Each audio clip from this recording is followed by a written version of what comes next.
어머니 동생과 함께 어려움을 견뎌내기를 바라며 위로를 보냅니다. 아빠를 잃은 고2 아들이 보낸 절절한 편지에 문재인 대통령이 대답한 내용입니다. 언제나 어떤 가치보다도 사람이 먼저여야 합니다. 정치권은 이번 국감에 대통령의 시간을 따져 묻겠다고 벼르고 있습니다. 하지만 그렇게 지난 2주를 보낸 정쟁으로 보내다가 애도의 시간도 흘려보낸 건 아닌지 되돌아봅니다. 피격 공무원 A씨, 그는 치매를 앓고 있는 노모의 아들이었고 공무원을 꿈꾸는 고등학생의 아버지였고 아빠 사진을 쥐고 잠든 8살 딸아이의 아빠였습니다.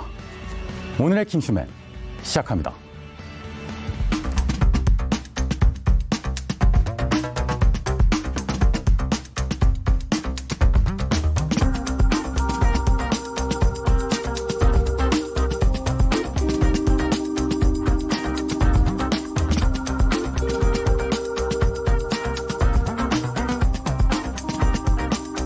네, 10월 7일 수요일입니다. 신장식 변호사님 모셨습니다. 안녕하세요. 네. 안녕하세요. 네, 안녕하세요. 네, 오늘 오창석 의원 복장 어떻습니까? 지나치게 자유롭네요. 네, 킹슈맨에 잘 어울리는지. 네, 자유로움의 상징이죠. 네, 네, 아침에 자유로움의 상징. 여러분께 편안하게 만나뵙기 위해서 항상 노력을 하고 있습니다. 굉장히 노력한 의상입니다. 네, 알겠습니다. 네, 복장 난송을 해달라는 제작진의 요구가 있었습니다만 일단 자유로운 걸로 정리하겠습니다. 자, 첫 순서 바로 시작하겠습니다. 첫 번째 순서는 지금 이 순간 화제의 중심에 서 있는 인물들에 대해 알아보는 인물킹 시간입니다. 자, 먼저 남편의 미국행으로 인해 비판받고 있는 강경화 외교부 장관이 보이고요. 그 다음에는 어제 오전 베트남에서 국내로 강제 송환된 디지털 교도소 운영자 A씨, 그리고 오늘부터 시작되는 국감 준비에 한창인 155명의 초선 의원들입니다. 자, 강경화 외교부 장관이 남편 이일병 연세대 명예교수의 출국 논란에 대해 심경을 밝혔습니다. 그제 저녁 퇴근길에 외교부 청사 앞에서 기다리고 있던 기자들과 만난 것인데요. 일단 자세한 내용을 화면으로 만나보시죠. 남편분 때문에 좀 논란이 아직 계속되고 있는데. 예, 저도 마음이 굉장히 복잡합니다. 네, 지금 남편분한테도 연락 온 거 있나요? 계속 소통하고 있습니다. 워낙 오래 계획하고 또 여러 사람하고 친구들하고 계획을 한 상황이기 때문에 쉽게 기억할 수 있는 상황도 아닌 걸로 알고 있습니다. 네, 일단 여야가 가릴 것 없이 이일병 교수에 대한 비판을 이어가고 있습니다. 그래서 어쩔 수 없이 남편 이일병 교수가 블로그를 비공개로 바꾼 모양이던데요. 아무래도 자신뿐만 아니고요. 강 장관에게까지 비난이 쏟아지는 상황을 의식한 것 같은데 어떻습니까? 네, 이일병 교수는 지난 5일 새벽 돌연 자신의 이 블로그를 폐쇄했습니다. 이번 미국 여행 계획을 담은 게시물의 내용이 논란이 된 것에 이어서 다른 게시물의 내용도 논란이 되자 이에 부담감을 느낀 것으로 파악이 되고 있는데요. 같은 날 이 외교부 청사 로비에서 취재진과 만난 강경화 장관이 굉장히 유감스럽게 생각하고 있다. 남편인 이 교수도 굉장히 당황하고 있다라고 언급을 했습니다. 네, 사실은 관련돼서 댓글을 보면요. 그러니까 다녀와서 자가격리를 하면 되는 것 아니냐 이런 의견도 있고요. 그리고 또 개인 이동에 관한 자유가 있으니까 방역 기준을 좀 완화할 필요가 있다 이런 얘기도 있습니다. 이런 부분에 대해서 어떻게 분석하십니까? 이게 처음 겪어보는 일이거든요. 우리 국민 모두가. 또 전 세계가 처음 겪어보는 일이기 때문에 이런 감염병 만연한 상황, 즉 팬데믹 상황에서 개인의 행동의 자유 그리고 개인의 기본권을 뭐 최근에 문제가 됐던 집회 시위의 자유까지를 포함을 해서 개인의 기본권을 이런 팬데믹 상황에서 어떻게 보장하고 또 어떤 근거를 가지고 제한할 것인가에 대해서는 지금 공론이 필요한 상황입니다. 하루 이틀 가고 말 게 아니기 때문에 저는 늦춰서는 안 되는 공론의 장이 열려져야 된다 이런 생각이 듭니다. 네, 반면에 옹호를 하는 의견도 있던데요. 어떤 의견이 있나요? 네, 일단 정의당의 정책위 의장입니다. 박원석 전 의원 같은 경우는 라디오 인터뷰 프로그램에 나와서 이런 이야기를 남겼습니다. 일단 이일병 교수는 공인이 아니다라고 이야기를 남기면서 지금 외교부가 국민들에게 내린 특별여행주의보는 일종의 권고사항이고 그 주의부를 어겼다고 해서 그게 위법이나 불법은 아니다라고 이야기를 남겼고 또한 남편이 장관일 경우 배우자가 과연 이런 선택을 할 수 있었을까? 공직 수행에 있어서도 눈에 보이지 않는 한국 사회의 가부장적인 면이 보인 것 아닌가 싶어서 굉장히 안타까운 심정이다라고 이야기를 남겼습니다. 사실 이 부분이 굉장히 좀 쉽게 예단할 수 없고 무자르듯이 비난을 할 수가 없는 것이 만약에 공직자의 배우자 또는 가족이라면은 모두 공직자와 똑같이 행동하는 것이 과연 인간의 기본권으로서 타당한 것인가? 공직자는 그 강경화 장관이지 강경화 장관 남편이 아니거든요. 그리고 미국으로 간다는 것 자체가 공직자의 부적절한 처신인가? 또 그렇지는 않거든요. 그리고 개인의 일정이 있는 것이고 각자의 삶이 또 다릅니다. 그리고 이일병 교수가 올해 나이가 60이에요. 이 사람의 개인의 의지를 타인의 의지로 막아서는 것조차도 말이 되는 것인가라는 생각도 좀 듭니다. 신장희 의원 말씀처럼 방역 상황에서 개인이 어떤 선택을 해야 되는지는 공론의 장에서 논의를 해야 합니다. 네, 말씀하신 것처럼. 그래서 사실 비판도 할 수 있고 옹호도 할 수 있을 텐데요. 그렇죠. 오히려 좀 비판받아야 될 사람은 저는 그 민경욱 전 의원이라고 생각이 돼요. 왜냐하면 이분은 재판에 출석해야 되는 피고인 신분이었는데 재판에 출석하지 않고 미국에 가서 본인의 주장인 4.15 총선이 부정선거였다라고 하는 주장을 하면서 미국 대법원 앞, 청와대 앞, 화이트하우스 앞 이런 데 가 계시거든요. 근데 이분은 피고인으로서의 출석의 의무를 저버리고 미국 가셨어요. 이런 게 사실은 그 명백하게 좀 비판을 받아야 될 부분이고 나머지 아까 말씀하신 대로 이것은 기본권과 팬데믹 상황에서의 그 기본권은 어떻게 보장되고 어떻게 제한받아야 되는가라는 부분들에 대해서는 좀 진지한 논의가 필요한 상황이다 이렇게 보입니다. 그런 진지한 논의를 위해서는 조롱은 하면 안 될 겁니다. 그런데 이런 가운데 육군 중장 출신의 국민의힘 한기현 의원이 조롱하는 듯한 글을 올려서 또 논란이 되고 있죠. 네, 일단 뭐 이일병 교수 이 이름을 가지고 좀 장난을 친 것처럼 보이는데요. 이일병 교수 이해가 된다라고 이야기를 남기면서 그 다음부터 문장이 좀 문제가 됐습니다. 강경화 장관과 지금까지 살았다는 그 자체만으로도 훌륭하다라는 이야기를 남기면서 강 장관도 이해는 된다. 장관이 1등병과 살았으니 장군하고 살았으면 몰라도 라는 SNS에 글을 남겼는데 일단 뭐 본인이 뭐 장군 출신이기도 하지만 일단 타인의 가족에 대해서 뭐 어떤 사람과 살았다는 것 자체가 훌륭하다라는 것이 사실 양 사람 모두 비판을 한 것이거든요. 비판했다기보다는 이건 거의 폄하에 가깝습니다. 각자의 가족마다의 사정이 다르고 각자의 기호가 다릅니다. 그리고 부부 생활이 또 오래되면 오래될수록 서로 독립된 생활을 할 수도 있고요. 각자의 선택을 침해하기 더 어려울 수도 있습니다. 그런 부분에 대해서 전혀 이해를 하지 않고 일방적으로 강경화 장관을 일단은 비하하는 발언을 했고 남편의 이름을 가지고 일병이니 장군이니 빗댄 것도 굉장히 유치하다고 볼 수가 있습니다. 아마 시청자 여러분들께서도 도를 넘었다는 부분에 있어서는 공감하시지 않을까 싶습니다. 자, 고유정, 손정우 등의 실제 범죄자뿐만 아니고요. 성범죄 혐의를 받고 있는 일반인들의 신상 정보를 이미 공개해 어느 대학생이 극단적인 선택을 빚게 한 디지털 교도소가 있었습니다. 이 운영자가 어제 베트남에서 국내로 강제 송환됐는데요. 이 소식 한번 전해드리겠습니다. 일단 인터폴 관계자 인터뷰 먼저 보시겠습니다. 그 베트남 측 그리고 수사관서 그리고 저희 인터폴 이렇게 세 곳에서 관련된 정보를 주고받다 보니까 베트남 측에서 비슷한 사람이 있는 것 같다 해서 저희가 CCTV를 확인해 보니까 이게 맞다고 판단이 돼서 바로 체포를 하고 피의자도 바로 저희가 맞다고 시인을 했습니다. 네, 그런데 이분 일단 A씨 한국 들어와서요. 코로나 검사 결과 음성이 나왔습니다. 그리고 자가격리를 마친 후에 조사를 받게 되는데 알고 보니까 사회적 심판 행사를 한 이 남자 알고 보니 수배자였다고 하던데 맞습니까?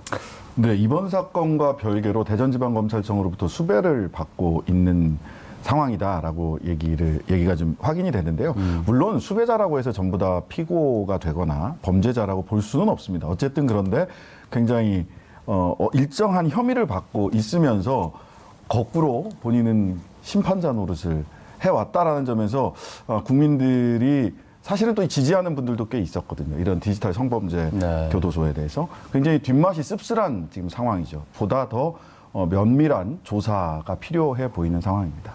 예. 네, 수배자였다는 것도 국민들을 놀라게 했습니다만 또 하나 문제는 이렇게 1기 운영자가 검거됐는데도 디지털 교도소는 여전히 운영되고 있어요. 2기 운영진이 있다고요? 네네. 2기 운영진이 있고 아마 2기 운영진이 잡히고 나도 웬만해서는 3기, 4기가 또 연속해서 생길 것 같아요. 근데 일단 2기 운영진 얘기 들어보니까요. 여론의 비판은 알지만 이대로 사라지기에 너무 아까운 웹사이트다. 이런 글을 올리기도 했더라고요. 네네. 근데 뭐 웹사이트가 아깝다고 해서 계속 이런 범죄 행위를 하는 것은 사실은 변명이 되지는 않는다고 생각이 되고요. 다만 이 웹사이트가 해외에 보통 구축이 되고 이렇게 하다 보면 저렇게 국제적인 공조 수사를 통해서만 당사자를 검거하거나 또는 그 웹사이트를 차단할 수 있는 어려움이 있기 때문에 당분간 이게 지속이 될 텐데요. 문제는 그럼 이 지속되는 웹사이트를 누가 얼마나 많이 이용하느냐의 문제일 수 있습니다. 사실은 우리가 가려봐야 되고 인권과 그 범죄에 대한 그 분노와 또 개인의 인권이 부딪히는 장이거든요. 이럴 때는 좀 수용자 입장에서 좀 본인의 관점을 가지고 잘 가려서 찾아볼 필요가 있을 것 같습니다. 예. 누가 이분들한테 누군가를 처벌할 사적인 권리를 준 걸까요? 사적 처벌은 어떤 경우에도 허용되지 않습니다. 자, 세 번째 인물은 오늘이죠. 시작되는 제21대 첫 국정감사입니다. 이걸 준비하는 155명의 초선 의원들이 있는데요. 행정부를 상대로 날카로운 지적을 펼치는 자리인 만큼 자신의 이름 석자와 인지도를 높이기엔 이만한 자리가 또 없을 겁니다. 국감 준비로 분주한 초선 의원들의 이야기에 앞서 2년 전 초선 의원 신분으로 국감이란 이런 거다를 보여줬던 한 인물의 모습 먼저 만나보시겠습니다. 유치원의 교비를 가지고 유치원 원장 핸드백을 사고 노래방, 숙박업소에 사용하고 심지어는 성인용품에서 용품을 샀습니다. 원장 개인 차량의 기름값, 차량 수리비, 자동차세, 아파트 관리비도 여기서 냈습니다. 네, 일단 제2의 박용진을 기대하는 목소리 아주 큽니다. 국감 스타가 나오면 그분에 대한 국민적 기대가 커지기 마련이죠. 특히 박용진 의원, 살인 유치원 비리 고발로 국감 스타가 됐잖아요. 네, 사실 이 부분이 일단 공공연하게 이런 비리가 있다라는 것이 있었습니다만 쉽게 그 어떤 의원도 이야기하지 못했습니다. 왜냐하면 특히나 이제 지역구를 가진 국회의원들 같은 경우는 이 유치원 원장과 유치원에 종사하는 사람들의 입김이 해당 지역구마다 엄청난 영향력을 발휘합니다. 그래서 다음 선거 때 굉장히 불리해질 수도 있는 부분이거든요. 그리고 실제로 이제 한유총이라고 하는 이 사립 유치원 법인이 재단이 굉장히 큰 힘을 가지고 있기 때문에 누구도 쉽게 손대지 못했었는데 이걸 굉장히 용기 있게 박용진 의원이 건드렸다라고 볼 수가 있고 이 부분에 대해서 또 많은 국민들이 분노했었고 또 이제 더 이상 이제 유치원 뭐 운영 안 한다라고 했을 때 어머니 모임이 자발적으로 결성이 돼서 여기에 대해서 박용진 의원을 지지하고 정부의 정책에 찬성하는 이런 모습을 보였기 때문에 국감 스타가 계속해서 이어질 수 있었다라고 봅니다. 다만 중요한 것은 이러한 것이 이제 정책적이라든지 비리를 고발하는 것이 긍정적인 작용을 했는데 자신의 이름을 알리기 위해서 오버스러운 행태를 하는 것은 좀 지양해야 될 것 같습니다. 근데 처음 국민들, 시청자 여러분들도 아실 것 같은데 국감 스타가 되면 재선에 불리할 수도 있군요. 네. 그럼에도 불구하고 이런 노력을 해주시고 계신 것 같은데 자 이번 초선 의원들 역시 추석 연휴를 반납해 가면서까지 국감 준비로 분주했다고 합니다. 자 어느 정도까지 새로운 스타가 누군지 윤곽이 좀 드러났다고 하던데 한번 분석해 볼까 싶은데요. 네, 일단 국정감사 대상 이제 피감 기관이라고 하죠. 이제 정해져 있기 때문에 그 대상을 상대로 어떠한 것을 할 것이냐라는 것을 아마 각 의원실마다 고민을 많이 했을 거고 특히나 의원보다는 저는 9명의 보좌진들이 굉장히 고생 많이 하셨을 것이다. 그런 생각이 좀 들면서 의원실마다 어떤 것을 준비했는지 이제 미리 공개가 되어 있습니다. 분류도 할 수 있겠죠. 네, 분류를 할 수가 있는데 그 분류표를 좀 살펴보도록 하겠습니다. 먼저 민주당의 이소영 의원입니다. 사실 민주당의 영입 인사인데요. 영입될 때부터 이 기후변화에 대해서 많은 노력을 하겠다라고 이야기를 했습니다. 황년 변호사 출신이죠? 네, 맞습니다. 그런 의미에서 기후위기 및 그린 뉴딜에 대해서 이야기를 하겠다라고 이야기를 남겼고요. 용해인 기본소득당 의원 같은 경우는 기본소득당이라는 당명처럼 이 기본소득의 재원 마련을 하기 위해서 어떻게 할 것이냐라는 생각을 계속해서 하고 있을 텐데 여기에 대해서 금융투자소득세를 도입하겠다라고 이야기를 남겼고 전영기 더불어민주당 의원 같은 경우는 체육계의 인권 침해를 지적하겠다. 사실은 고 최숙현 선수를 시작을 해서 계속해서 이 체육계의 이 비리라든지 폭행이라든지 폭압적인 행태가 잘 바뀌지 않습니다. 또 최근에는 어제 보도된 내용인데요. 이 중학교 배구 선수들이 경기 중에 감독으로부터 이 폭행을 당하는 모습이 또 공개가 되면서 네. 또 많은 사람들이 또 공부를 사기도 했었습니다. 아직까지도 이 뿌리 뽑히지 않는 이 폭행의 관행 반드시 밝혀져야 될 것이고요. 네. 류호정 의원 같은 경우는 정의당인데 맥스터 공론화 조작 의혹 제기입니다. 맥스터가 이 뭡니까? 맥스터가 이제 네. 월성 원전입니다. 네. 원전과 관련된 내용인데 이 찬성 여론이 높았어요. 벌써 원전에 있는 사용후 핵 연료 저장 시설을 맥스터라고 하죠. 네, 맞습니다. 그 부분에 대해서 이제 계속해서 사용 연한을 연장시키는 거에 대해서 뭔가 의혹이 있다라고 이제 제기할 예정이라고 합니다. 일단 또한 정리하면 국민의힘 이소영 용해인 의원은 데이터 정리형인 것 같고, 네, 그렇죠? 맞습니다. 전용기 유호정 의원은 비리를 폭로한다 폭로형이 되겠군요. 네, 맞습니다. 그리고 이제 현장 목소리 전달형도 있는데 네. 국민의힘의 이제 김웅 의원입니다. 김웅 의원 같은 경우는 플랫폼 노동자 보호. 네. 사실은 저희가 이제 비사를 포함해서 배달업체들, 플랫폼 노동자들이 굉장히 많아지고 있는데 이 플랫폼 노동자에 대한 현장의 목소리를 직접 듣고 보호하는 법안을 발의하겠다라고 이야기를 남겼고요. 태영호 국민의힘 의원 역시 비슷합니다. 해외 공간의 문제점을 지적하겠다. 네. 아무래도 이제 남한으로 오기 전에 해외 공간에 스스로 근무를 했으니까 여러 가지 문제점을 잘 알고 있을 것이다 라고 좀 예측해 볼 수가 있고요. 소품 준비형이 있습니다. 사실 매년 국감 때마다 등장을 하는데 더불어민주당 고민정 의원 네. 미니 자율주행 로봇을 국감장에 가져오겠다라는 이야기를 남겼고요. 네. 더불어민주당의 최정윤 의원 같은 경우는 아로마 파이프를 가져오겠다라고 했는데 이 아로마 파이프가 청소년 금연을 돕는다. 라는 것으로 실질적으로 도움이 된다라고 해서 이야기가 많이 나왔고 기사도 많이 쏟아졌는데 중요한 건 이 아로마 파이프 안에 이 담배 필터 대신에 비타민제 같은 걸 넣는데요. 이게 근데 흡연하는 방식이 기존의 전자담배와 동일하기 때문에 최종윤 의원 같은 경우는 이 금연의 효과가 전혀 없다. 이 무용론을 가져와서 이야기할 예정이라고 합니다.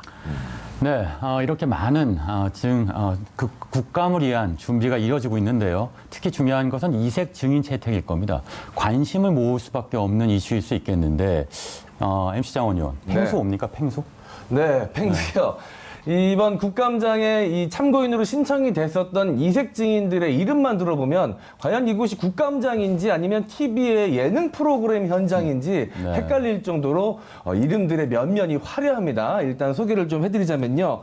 농림축산식품해양수산위 소속인 안병길 국민의힘 의원이 농수산물 판매 촉진 방향성에 대해서 이야기를 들어보겠다라면서 백종원 더본코리아 대표를 신청을 했고요. 황보승희 국민의힘 의원은 피감기관인 EBS의 근무 환경과 이 출연자들의 출연료가 제대로 지급이 되고 있는지 한번 살펴보겠다라면서 EBS의 캐릭터인 팽수를 증인 신청을 했습니다. 그리고 법사위 소속인 전주의 국민의힘 의원은 작년에 폐지된 이 육군 총검술에 대해서 이 필요성을 다시 한번 짚어보겠다며 유튜버인 이근 대위를 증인으로 신청했었습니다. 네, 하지만 이렇게 이름은 거론됐으나 실제로 이 세 분이 국감에 출석하는 일은 없을 것으로 보이는데요. 특히 어제 팽수는 국감에 불출석 사유서를 제출했다고요? 네, 이 팽수를 참고인으로 증인 신청했던 황보승희 의원이 상황이 여의치 않으면 안 나와도 된다라고 이야기를 했지만 사실 피감기관인 EBS의 소속 연기자인 팽수 입장에서 이 출석을 거부하기는 굉장히 쉽지 않을 것이다라는 이야기가 있었습니다. 하지만 우리의 팽수는 당당했습니다. 그리고 팽수의 팬들이 팽수를 좀 지켜낸 것 같은 모양새인데요. 지난 10월 6일 불출석 사유서를 대리인 성명으로 발표를 했습니다. 자칫 국정감사 출석으로 인해 팽수를 팽수잡게 하는 세계관과 캐릭터 신비감 손상을 우려하는 시청자들의 의견이 다수이다. 신비감이 지켜져야 하는 점을 널리 이해해달라고 밝혔습니다. 아니, 신비감을 알겠는데 세계관은 뭡니까? 네, 많은 국민들이 사실 팽수 안에 누가 있는지에 대해서 궁금해하지 않는 것이 전 국민적인 공감대입니다. 그래서 궁금해할 수 있지만 겉으로 표현하지 않고 묻지 않거든요. 그냥 팽수는 팽수 그 자체로 즐기는 것이 많은 사람들이 공유하고 있는 세계관인데 이번 국감장에 출석을 하게 되면 그 세계관이 깨질 수 있거든요. 네, 남극에서 온 크리에이터가 되기 위해서 한국에 온 자이언트 펭귄, 이게 세계관이잖아요. 그러니까 이걸 지키기 위해서 여러 노력을 했던 걸로 알고 있는데 깨지면 안 되겠죠. 국감의 동심을 깨면 안 될 겁니다. 자, 지금까지 강경화 외교부 장관부터 오늘부터 시작되는 국정감사를 준비하는 초선 의원까지 화제 인물들을 살펴봤습니다. 지금까지 인물킹이었습니다.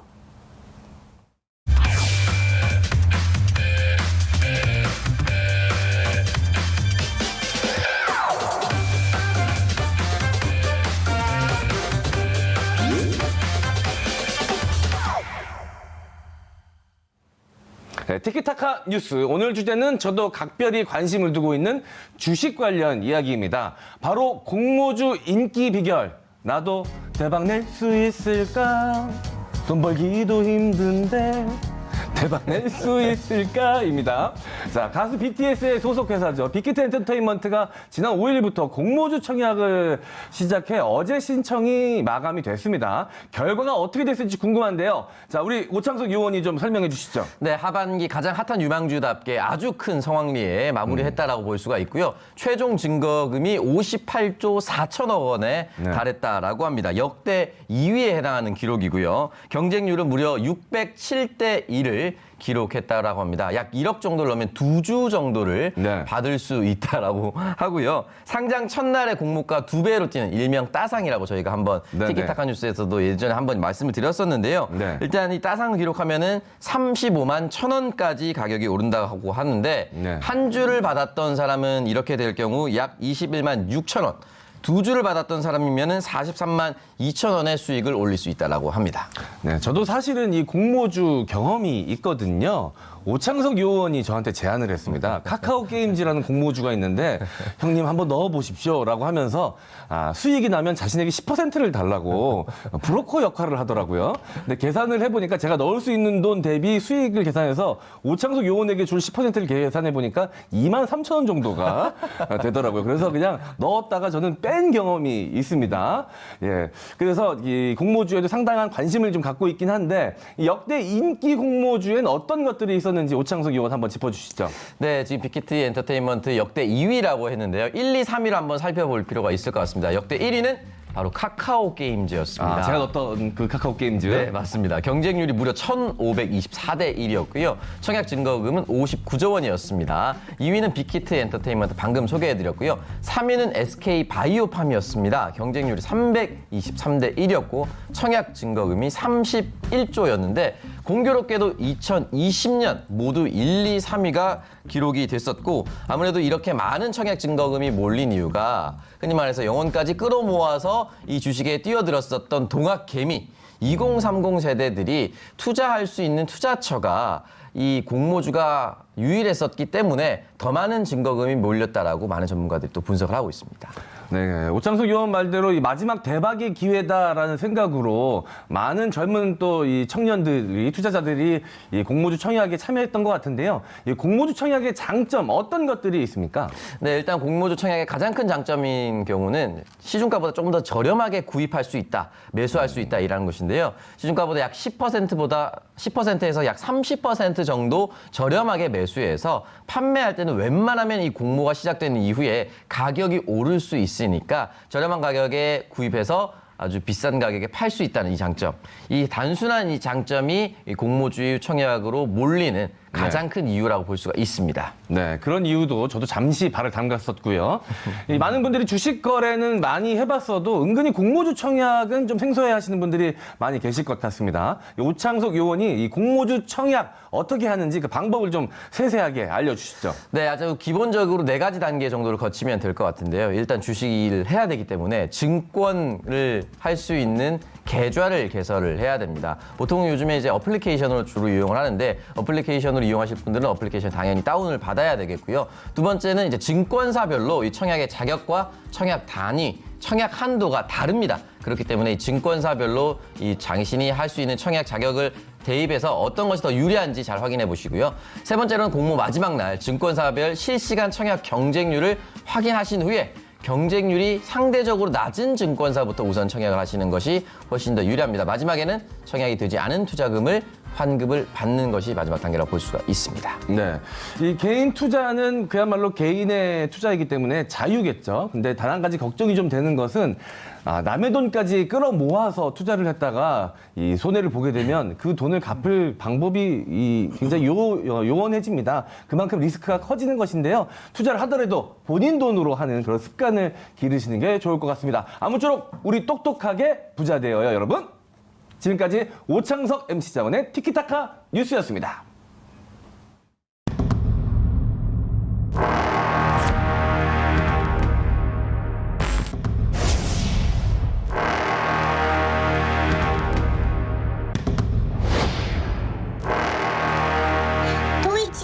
거는 회장님이 했었잖아. 그거는 벌써 2000 몇 년 전인데. 회장님이 한 건데 왜 따님이 한 걸로 나오지? 속으로 그랬다니까? 그러니까.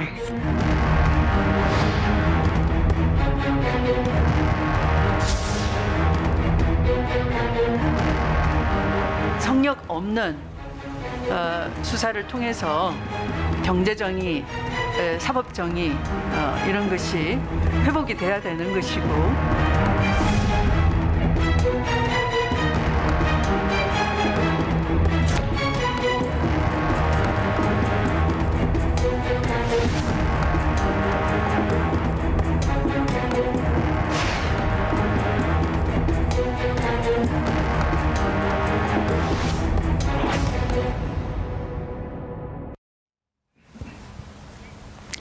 윤석열 검찰총장의 부인과 장모가 가담해 주가를 조작했다.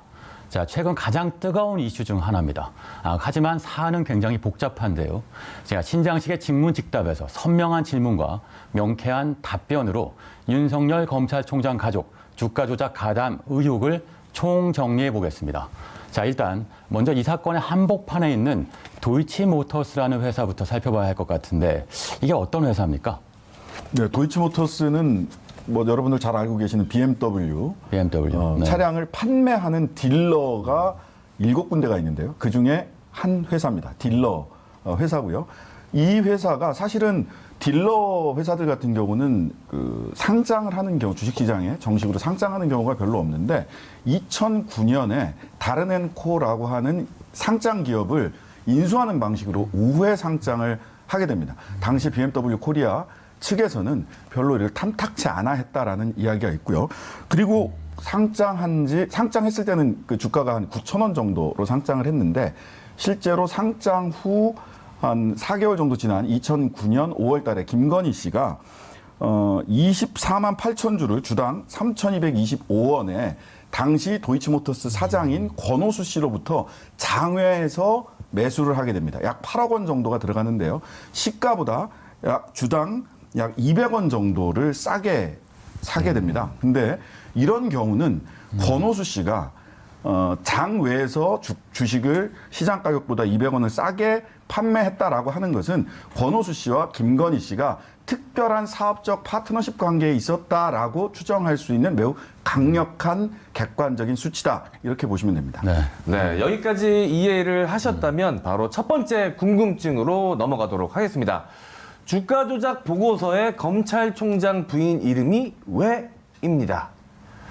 네, 검찰총장 부인인 김건희 씨가 이 도이치모터스 대주주가 된 것까지는 알겠는데 이 회사의 주가 조작 보고서에 김건희 씨의 이름이 들어가 있었다는 거죠? 네, 경찰이 수사를 하게 되면 일단 내사를 하게 되고요. 그다음에 내사에서 혐의가 있으면은 정식 수사로 넘어가게 됩니다. 근데 경찰청 중대범죄수사과에서 2013년 작성한 내사 보고서 약 38쪽짜리인데요. 이 안에 주가 조작에 실제로 이 그림을 그리고 실제 실행한 선수 이 씨라는 사람의 진술서가 있습니다. 여기에 보면 8명이 함께 이 작전을 펼쳤다라고 하는데 그 8명 중에 한 사람의 이름에 김건희라고 하는 세 글자가 있는 거고요. 두 가지 수단을 지렛대를 사용을 합니다. 김건희 씨가 10억짜리 증권 계좌를 선수 이 씨에게 건네줍니다. 선수 이 씨는 이 10억짜리 증권 계좌를 가지고 명동 사채시장에 가서 100억 원 정도를 조달을 해서 그 돈을 사용을 하게 되고요. 그다음에 아까 얘기했던 24만 8천 주라고 하는 그 김건희 씨 소유의 주식, 이 두 가지 지렛대를 가지고 주가 조작에 가담했다라고 하는 선수 이 씨의 자술서가 있고 거기에 김건희라고 하는 세 글자가 등장한 겁니다. 네, 사안이 굉장히 복잡한 듯 들리는데요. 제가 한번 정리를 한번 도전해 보도록 하겠습니다. 그러니까 이 도이치모터스 주가 조작 의혹은 이 권오수 도이치모터스 회장이 주식시장 선수로 통하던 이모 씨와 결탁해서 이 주가를 조작을 하고요. 네, 그 부인인 김 씨는 주가 조작에 필요한 미천을 댄 속칭 이 쩐주. 그렇습니다. 네, 쩐주라는 거 아니겠습니까? 네, 알겠습니다. 이것이 골자인 것 같은데요. 이야기 계속 이어나가 보도록 하겠습니다. 윤석열 검찰총장 가족 주가 조작 가담 의혹 직문 직답. 다음 질문은 경찰 내사 중단 이유는?입니다. 네, 하필이면 경찰이 내사를 중단한 시점이 문제인데요. 일단 정리해드리면 2010년, 그러니까 김건희 씨가 작전에 가담했다고 그 8인 말씀하신 8명 중에 1명으로 이름을 올린 순간, 그리고 2013년에는 경찰청 내사가 진행되던 때인데 그때가 바로 서울중앙지검장으로 있던 특수부장으로 있던 윤석열 검사가 여수지청장으로 옮겼을 때입니다. 그 윤석열 검사, 그러니까 지금은 이제 총장이죠.와 김건희 씨는 2012년에 결혼을 했죠. 네, 혼인신고는 2012년에 했다고 하는데 사실은 그 이전부터 깊은 관계, 그 결혼, 혼인신고 이전부터도 깊은 관계에 있었다라고 흔히 알려져 있는 상태죠. 사실은 이 내사가 왜 중단됐느냐, 이게 주가 조작을, 그러니까 자본시장법상은 시세 조종이라고 하는데요. 시세 조종에는 크게 3가지 수사가 필요합니다. 하나는 실제로 시세 조정이 있었는지라고 하는 던지기 패턴이라고 얘기를 하는데요. 누가 언제 돈을 들여서 주식을 샀거나 팔았고, 그리고 언제 또 주가를 끌어올려서 부양시켜서 언제 팔았느냐. 이게 하나가 있어야 되고요. 두 번째는 실제로 주식을 사고 파는 모든 사람이 주가 조작을 하려고 하는 건 아니잖아요. 주가 조작의 범위, 즉 고의가 있었느냐를 입증해야 되는 게 있고요. 그다음에 세 번째로는 주가 조작은 혼자서 못합니다. 아까도 선수 이 씨도 8명과 함께 누구는 전주 역할을, 누구는 매도인 역할을, 누구는 매수인 역할을 하게 된단 말이죠. 공모 관계를 파악할 수 있느냐, 이 3가지인데요. 그 첫 단계는 실제로 던지기 행태가 있었느냐, 시세 조정 행위가 객관적인 데이터로 확인될 수 있느냐라고 하는 것인데, 이게 이제 금융감독원이나 증권거래소에서, 한국거래소에서 확인을 할 수 있어야 되는데, 내사가 중단된 이유가 경찰로서는 이 한국거래소나 금융감독원, 특히 금융감독원에서 자료를 받을 수가 없었다. 더 이상 그래서 아까 말씀드린 3가지 중에 첫 번째 단계를 거치지 못했기 때문에 내사를 종결했다라고 경찰 측에서는 이야기하고 있습니다. 네, 이 주식 조작의 선수이자 주모자이자 또 공모자인 이모 씨의 이 자백이 있었고요. 내사 보고서가 매우 구체적으로 일시와 방법을 직시하고 있었음에도 불구하고 이 검찰은 왜 증거가 될 수 있는 자료를 금감원에 요청하지 않았을까요? 오창석 의원의 생각이 궁금합니다. 그래서 이제 요청하지 않은 이유에 대해서 검찰 스스로가 큰 문제가 되지 않았을 것이다라고 판단을 내렸을 수도 있고요. 또 이와 정반대로 큰 문제가 된다 하더라도 막았을 수도 있는 것이죠. 이 부분에 대해서는 후에 이제 수사가 어떻게 전개되는가에 따라서 좀 더 살펴볼 필요가 있을 텐데, 일단 시점상 여주지청장이 된 당시 윤석열 검사는 지금처럼 검찰에서 위상이 높았다라고 보긴 어렵습니다. 사실상의 좌천성 인사였을 수도 있는데요. 근데 중요한 것은 이게 더 큰 문제가 될 수도 있다고 보는 것이, 좌천성 인사를 받았던 사람마저도 검찰에서 영향력을 발휘해서 자신에게 불리한 사건은 중간에서 혹시 막아설 수도 있는 힘을 발휘하는 것이 아닌가라는 의혹이 들 수가 있는 것입니다. 왜냐하면 조 전 장관 같은 경우는 지금 임명 과정에서 표창장 위조 논란 때문에 대한민국이 이렇게 시끄럽게 만들지 않았습니까? 지금까지 나온 자료만 보더라도 말씀하셨다시피 이 시세보다 낮게 장외에서 매수할 수 있었던 것은 보통 주가 조작을 하는 일반적인 패턴이라고 많은 사람들이 얘기를 합니다. 그럼에도 불구하고 그 규모와 액수와 단위 방법 등이 구체적으로 나와 있음에도 불구하고 검찰에서 움직이지 않았다라는 것은 흔히 말하는 이 검찰개혁의 대상이 되는 기소권이나 수사권에 대해서 검찰이 제19 감싸기를 하기 위해서 했던 것이 아니냐. 결국은 어떤 수사나 이런 것들을 개시할 때 하는 것도 검찰의 마음이지만 하지 않는 것도 검찰의 마음이거든요. 하지 않는 것이 더 큰 권한이라고 많은 사람들이 얘기를 하고 있습니다. 그 권한을 지금 이때도 동일하게 쓴 것이 아니냐라고 아주 합리적으로 의심해 볼 수가 있는 것이죠. 네, 결국은 이 문제가 주가 조작이라고 하는, 그러니까 시점, 범위, 공모 여부에 대한 논의이기도 합니다만, 검찰이 이 문제를 왜 깊이 수사하지 않았느냐라고 하는 공정성의 문제까지도 확대될 수밖에 없는 겁니다. 근데 여기에 이런 부분도 있습니다. 금감원이 무혐의를 통보했다는 주장도 있던데, 이건 도이치모터스 권오수 회장의 주장이죠. 이게 사실인가 싶긴 한데, 한 일간지 인터뷰에서 이런 얘기를 했던데, 이게 사실 금감원이 무혐의를 통보한 게 맞습니까? 그렇지 않습니다. 지금 권오수 회장이 착각을 하고 있는 것 같은데요. 금감원 측의 입장에서 보자면 사실 주가 조작 행위에 대해서 권오수 회장에게 무혐의 통보를 한 사실은 전혀 없고, 마침 2013년에 이 공시를 위반했다, 공시 의무를 위반했다. 대주주는 이 주식이 변동되거나 했을 때는 공시를 할 의무가 있거든요. 근데 공시 의무를 위반한 것에 대해서 무혐의 처분을 한 사실은 있다. 라고 이야기를 했어요. 그래서 이제 권오수 회장이 아마도 공시의무 위반과 관련된 무혐의 처분을 받았다는 사실을 주가 조작에 대해서 내가 무혐의를 받았다라고 이야기를 하고 있는 것으로 보입니다. 착각입니다. 헷갈리기 쉽지 않을 것 같은데. 그러셨네요. 예. 네, 일단 보시면 아시겠지만 대주주 공시 위반 의무 혐의 관련돼서 조사한 사실은 있다. 그러니까 주장하고 있는 것이 다른 내용이겠죠. 네. 자, 이어지는 내용들이 있을 것 같은데요. 보면 공소시효 관련된 내용이 있습니다. 네. 일단 이게 마지막 가장 중요한 이슈일 수도 있겠다 싶기도 한데 관련돼서 공소시효가 끝났습니까? 관련된 내용이 있을 텐데 일단 녹취록을 한번 듣고요. 네. 의원님 말씀을 들어보도록 하죠. 네. 네. 도이치 그거는 회장님이 했었잖아. 그거는 벌써 2004년이야. 회장님이 한 건데 왜 따님이 한 걸로 나오지 속으로 그랬다니까? 그러니까.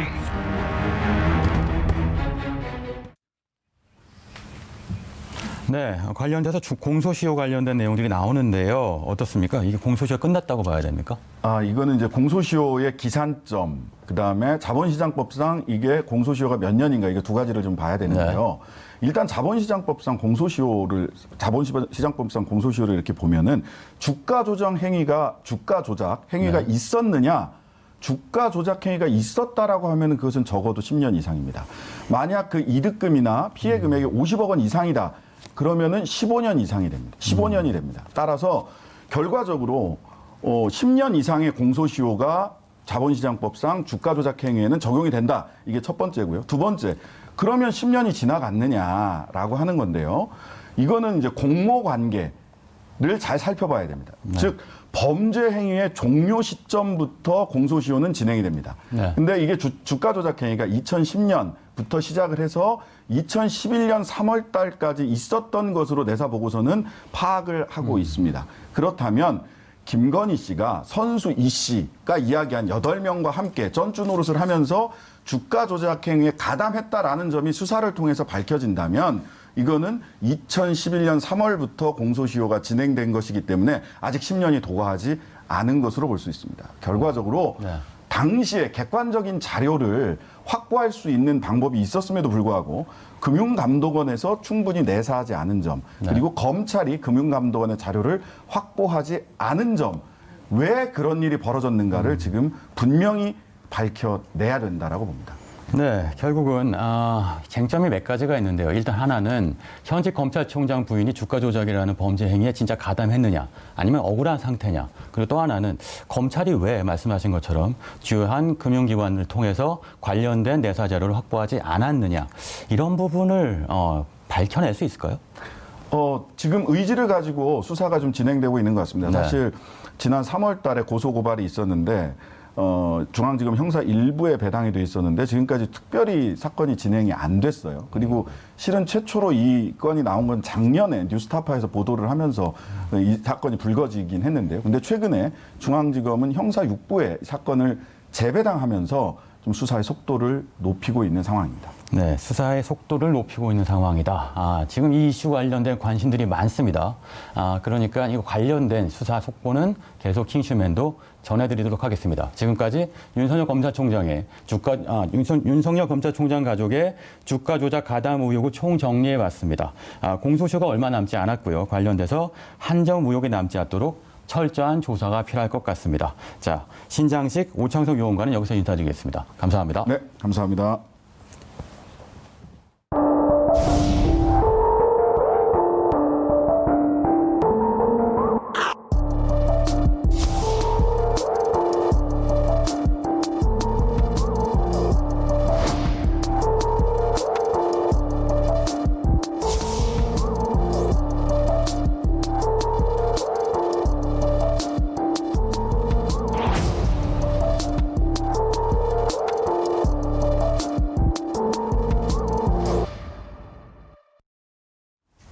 네, 코로나 퇴치본부 투강스 시간입니다.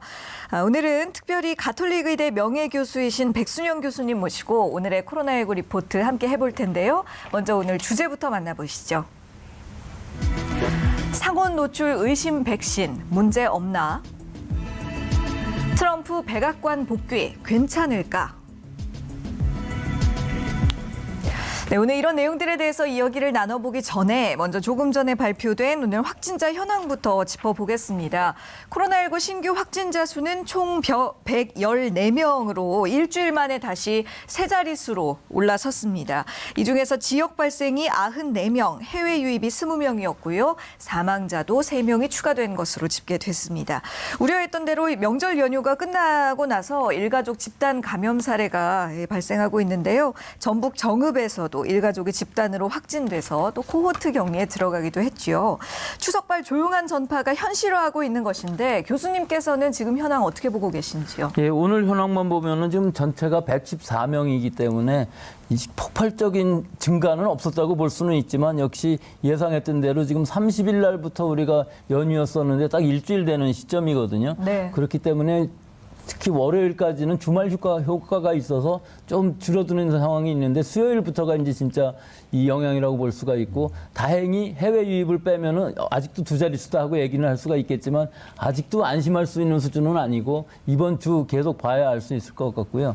또 특히 우리가 우려했던 부분들은 서울 수도권에 있어서의 이 확산이 지방까지 갈 수 있느냐 하는 문제인데 지금 오늘 결과들만 보더라도 사실 뭐 귀향을 했든지 휴가를 갔든지 해서 확산되는 효과는 그다지 많아 보이지는 않고요. 정읍의 경우에 있어서 이게 아주 전형적인 케이스인 경우인데 서울에서 정읍으로 이 귀향을 하신 친정 오빠로부터 감염된 30대 아주머니께서 아들들하고 아이들 또 시부모들 다 감염이 되면서 그 한 마을 전체가 코호트 격리가 되는 상황이었었는데 네. 이번 귀향 또는 휴가에는 그렇게 많은 케이스가 있었던 것 같이 보이지는 않지만 역시 제일 우려가 되는 것이 이 추석 연휴 기간 동안에 우리 국민들의 노출에 의한 확산이 어느 정도 일어날 것이냐 하는 것이 지금 상황에서 제일 중요한 부분이라고 하겠습니다. 네, 잘 알겠습니다. 계속해서 오늘의 코로나19 리포트 내용으로 바로 들어가 보겠습니다. 첫 번째 주제는 상온에 노출된 것으로 의심되는 백신이 문제가 없는지 하는 것에 대한 내용인데요. 어제 이 백신 품질 검사 결과가 나왔습니다. 안전성에 문제가 없다는 결론이었는데 교수님 생각은 어떠신가요? 예, 일반적으로 백신이라고 그러면은 안전성하고 유효성인데 이 독감 백신인 경우에 있어서는 사백신이기 때문에 실제로 안전성에는 큰 문제는 없고 유효성이 과연 그럼 얼마나 문제가 생길 것이냐 하는 것인데 이제 여러 가지 실험들을 해서 약 570만 도즈 정도가 문제가 있을 수 있었는데 그중에서 문제가 될 수 있었던 것들을 48만 도즈 정도를 수거해서 폐기하는 것으로 하고 일단 안심할 수 있는 이 제거를 했다고 볼 수는 있고 일단 10월 12일부터 새로 접종을 하기로 했는데 여기서 이제 제일 중요한 부분들이 우리가 이런 국가 접종 계획을 세울 때 통제를 잘 할 수 있어야 되는데 지금 이 콜드 체인이라는 즉 2도에서 8도씨까지 계속 유지가 돼야 되는 부분들이 조금 깨져갖고서 좀 국민들의 신뢰를 잃었다 하는 부분들이 문제가 있었을 수 있기 네. 때문에 앞으로는 이런 콜드 체인들 즉 제조시서부터 맨 마지막에 의료기관의 냉장고에서도 확실하게 2도에서 8도를 유지를 해야만 우리가 신뢰할 수 있는 부분이기 때문에 그런 부분들을 좀 더 신경을 써서 이런 조처를 해야 될 것으로 보입니다. 예, 그래서 오는 12일부터 이제 독감 예방 접종을 다시 재개한다고 하더라고요. 예, M요원께서는 예방 접종 하셨습니까? 네, 아직 못 하고 있습니다. 12일 이후로 얼른 가서 네, 맞으셔야겠네요. 하겠습니다. 네. 결과가 나왔으니 이제 안심하고 네. 맞아도 되겠죠. 그럼요. 네, 근데 아직 무료가 아니고 이제 유료로 하셔야 될 나이시기 때문에 네네. 여기서 이제 문제가 되는 것들은 무료인 경우에 이것이 신뢰성을 잃어갖고서 자꾸 유료로 하겠다는 사람들이 많이 생기는 부분이었거든요. 네. 그렇지만 지금 상황으로 봐서는 문제는 없는 것이고 원래 사백신이라는 것은 안정성은 있는 백신이기 때문에 크게 걱정은 안 하셔도 될 것으로 봅니다. 네.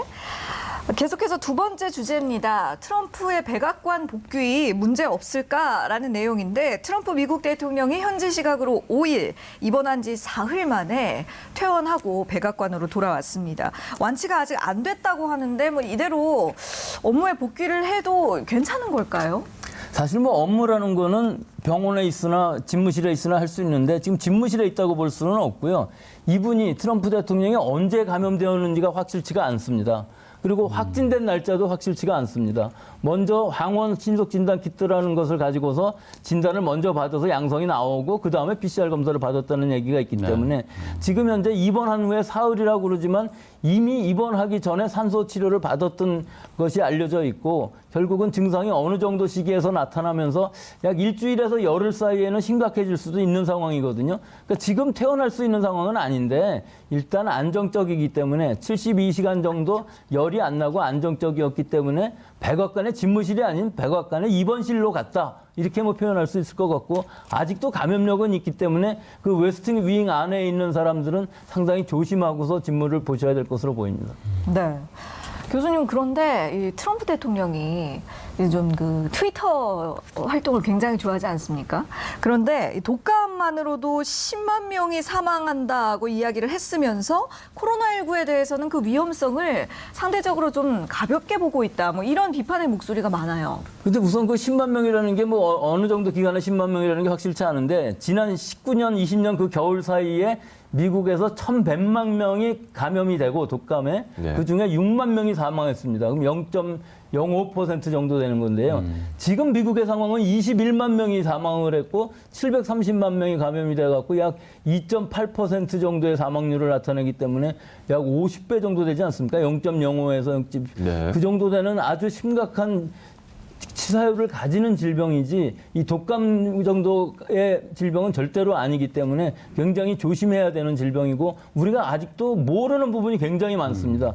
특히 후유증 부분 같은 것들은 모르는 부분들이 많고 또 나이 드신 분들 기저질환자는 굉장히 심각하게 가는데 젊은 사람들이나 어린아이들은 경증이지만 꼭 경증만이 아닌 사람들도 많이 있고 또 자기도 모르는 후유증이 있기 때문에 굉장히 무서운 질병이고 아직도 우리는 잘 모르는 질병이라고 할 수 있습니다. 또 하나 질문이 있는데 트럼프 대통령이 TV 토론에 나서겠다고 주장하고 있어요. 근데 바이든 후보 얘기는 의사들이 의학적으로 안전하다고 얘기하면 토론에 나서겠다 이렇게 얘기하고 있는데 교수님 생각에는 토론에 나서도 될까요? 제 생각에는 이거는 의학적인 개념보다도 일단은 PCR에서 양성이 나오느냐 음성이 나오느냐 이 얘기거든요. 근데 미국 같은 경우에서는 사실 PCR 음성을 별로 따지지 않고 증상이 완화된 후에 72시간 정도 지나면은 감염력이 없다고 생각을 하는 것이 일반적인 의학적인 관점이긴 해요. 근데 그 일반적이지가 않은 거죠. 지금 누구도 알 수 없는 것이기 때문에 제일 안전한 것은 PCR에서 음성이라고 그러면은 사실은 감염력이 없지만 그렇지 않고 증상이 없어졌다고 해서 감염력이 없다고 볼 수는 없는 좀 애매한 상황이긴 합니다. 날짜를 보면. 네. 자칫하면은 미국 대통령 후보 이 두 명이 동시에 이 코로나19에 감염될 수도 있겠네요. 자칫하면 말입니다. 네.